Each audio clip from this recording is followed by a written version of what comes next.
On a cold November evening in 1974, the small, quiet town of Amityville, New York, was rocked by an event so horrifying it would haunt the nation for decades.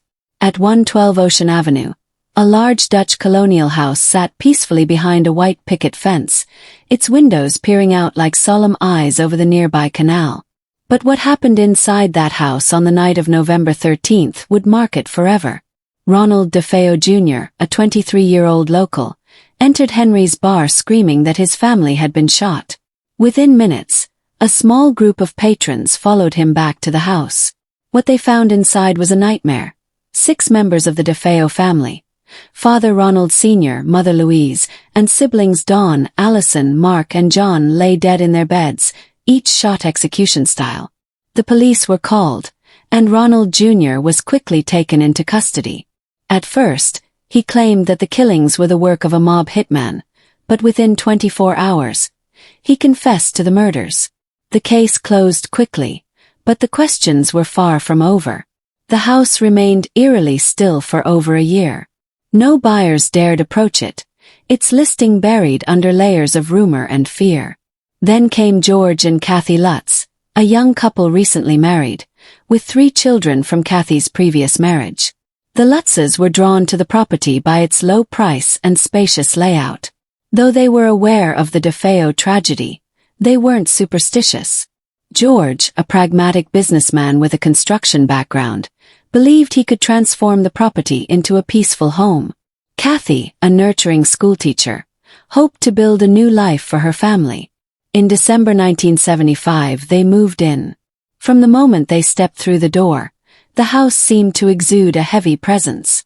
The air was thick, cold drafts appeared where there shouldn't be any, and doors slammed without reason.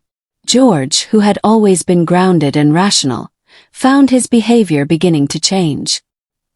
He became obsessed with the fireplace, insisting on keeping it burning at all times, as if he was freezing even when the thermostat read 75.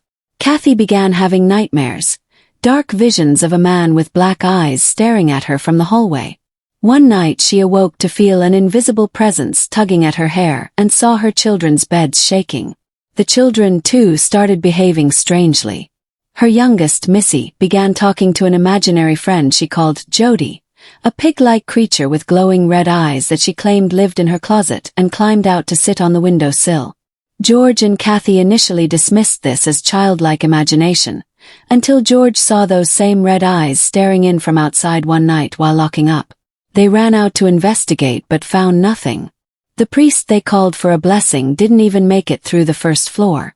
Father Donald Mancuso had come willingly, aware of the home's tragic past but confident in his faith.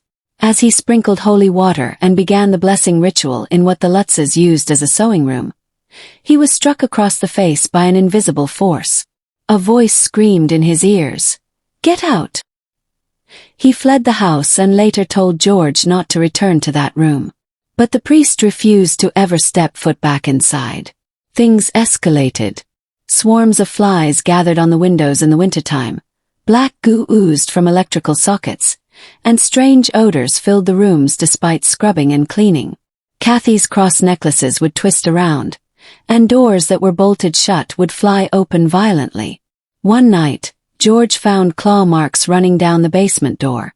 Another night, he woke to find Kathy levitating above the bed, eyes rolled back. He panicked and shook her awake, but she didn't recall the incident. The Lutz family stayed in the house for exactly 28 days. On their final night, something happened that none of them ever fully described. All they would say was that it was the most terrifying experience of their lives. They grabbed what they could, piled the kids into the car, and drove away in the middle of the night, never to return. Their belongings remained inside. They left behind toys, clothes, photographs, everything but their lives. The family never spent another night at 112 Ocean Avenue. News of their experience spread quickly. A local reporter, Jay Anson, became fascinated with the story. He interviewed the Lutzes extensively and published their account in a book titled The Amityville Horror. The book became a bestseller and was later adapted into a movie that terrified audiences around the world. But with fame came scrutiny. Skeptics argued that the story was exaggerated or even fabricated. Former friends of the Lutzes claimed George had a fascination with the occult and may have stirred things up intentionally. The family maintained that everything they said was true and even passed lie detector tests administered by professionals. Years later, researchers dug into the history of the property. Before the DeFeos, the land had a strange past. Some claimed that a Shinnecock burial ground once existed nearby, though no conclusive evidence supported this. Others whispered that a man named John Ketchum, who practiced black magic, had lived in the area in the 1600s and cursed the land before fleeing to escape persecution. Whether any of that was true didn't matter to the Lutzes. They knew what they experienced. And they weren't the only ones. In the years following their departure, others who entered the home reported strange sensations. Feelings of dread, hearing whispers, and cold spots that lingered no matter the season. Paranormal investigators like Ed and Lorraine Warren were drawn to the property. Lorraine claimed she felt a demonic presence unlike anything she had experienced before. She refused to enter certain rooms and held a séance during which she collapsed in tears. Eventually, the house was sold again. The new owners made renovations and changed the address from 112 to 108 Ocean Avenue in an effort to deter tourists and thrill-seekers. They reported no supernatural activity and claimed that the entire story was a hoax. But locals weren't convinced. Children crossing the street would speed up their pace near the home. Elderly neighbors spoke in hushed tones when referencing the house. Tourists still drove by, some leaving crucifixes or notes on the gate. Others swore they saw shadows in the windows at night or felt someone watching them from the attic. George and Kathy Lutz, even in their later years, stood by their story.